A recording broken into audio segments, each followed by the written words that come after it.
Hello everybody, and welcome to a showcase of logic gates in the video game of Minecraft. So there will be some components that you're going to have to know about just quickly before we get into the actual logic gates. The first of which is the lever. Basically it's just a toggle switch to toggle on and off signal. Very simple. The redstone lamp, also very simple. Just basically displays whether an input or output is on or off. Basically, if it's on, that's a 1, and if it's off, that's a 0. So as you can see, you can toggle it with a lever. And the next component that you need to know is redstone dust, which is just a form of carrying signal, really, for like any sort of input that you'll get. As you can see, it will just carry the signal up until wherever it needs to go. And then you have the redstone torch, which is basically just like an inversion of the redstone dust. So say you have it on a block, or just got it out there. Say you have it on a block like that. As soon as you power this redstone dust, you can see that the torch becomes inverted. So it's basically like a sort of inverter of the redstone signal here. You can prove it more like this. So it will just basically invert the redstone signal just like that. That's all it is. The block, it's just sort of something that you can use to place a torch on. Probably should have done that beforehand, to be honest. But if you lead redstone into it, whatever comes out of it will be inverted. And then you can see just like that. Perfect, that's all that is. The next thing is a repeater. Now they are slightly more complicated when you start using them more. But all we're using them for here is just a thing to stop the signal flowing in two directions. It's basically the equivalent of a diode in Minecraft.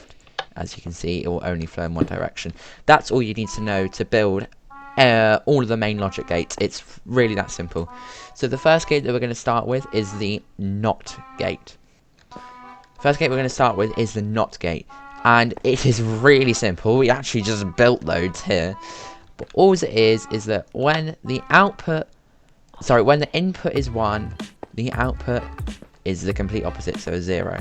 So when the input is 0, the output is 1, and when the input is 1, the output is 0. Very simple. Here's the truth table and the Boolean expression.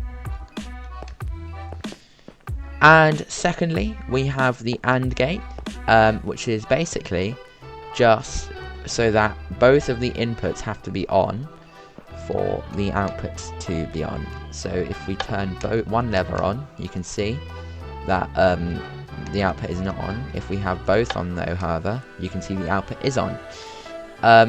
Now, a really cool thing about the AND gate is it's a combination of NOT and OR gates. So you can see we've got a NOT gate here at the end of it. Now in Minecraft, just connecting redstone dust together is basically an OR gate. We'll come back to that later. So you can see this is the NOT, or the inversion of the OR of the NOT of both A and B. And I'll put the Boolean thing on so it's a lot easier to understand, because that was explained terribly. But you'll be able to see what I mean, and you'll probably be able to deduce from this circuit exactly what I'm saying. The next gate is the OR gate, which is really simple. All it is the connection of redstone dust. And it basically means that when either one of them are on, either one of the inputs or both of them are on, then you will get an output. And the only reason we have repeaters here is so that when we power on one of the inputs, the other input doesn't get powered on. So yeah, that is all perfect. That is the OR gate. Next we have the NAND gate, which is the complete opposite of an AND gate, and all you do to that is you just remove the redstone torch at the end, and that basically turns it into a full NAND gate. When the output will only be 0 when both of the inputs are 1. Obviously I'll put up the truth tables like I have been doing, but yeah, very simple NAND gate. Perfect. Next we have the NOR gate, which is would you look at that? It's just the inversion of an OR gate. So all it is it's just a redstone torch inverting it, and basically just like that. output will only be on if the inputs, both of the inputs are 0. That's the only time that it will be on. Next we have the XOR gate, which is slightly more complicated. There is a Boolean expression thing. You will probably be able to see that in here if you pay enough attention. You can see this is an OR gate. I know it doesn't look like it, but it definitely is, because you can just do it like this if you want. You can see the OR gate there. There's 2 NOT gates that combine to make the OR gate. There's an OR gate here that goes into, this is technically another OR gate, because I know it looks like it's not, but it is going into the block.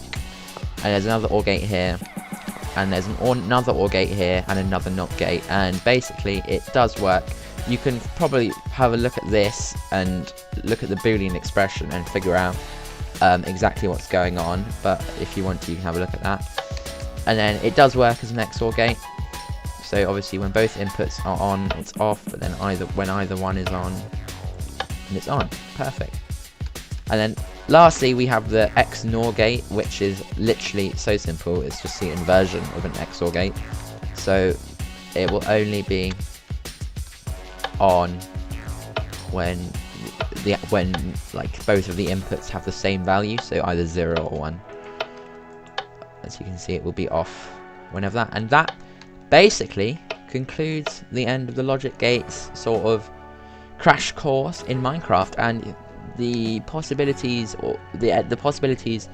with these are completely endless. I mean, I myself have made already 4-bit binary adders using just Minecraft Redstone, and the way you do that is you literally give it a 4-digit binary number using redstone lamps, and it will basically give you an output. It will add 2 4-bit binary numbers together, and it will give you an output, which is really cool and just shows you what you can do with Minecraft Redstone, and it's absolutely brilliant. So yeah, thanks for watching.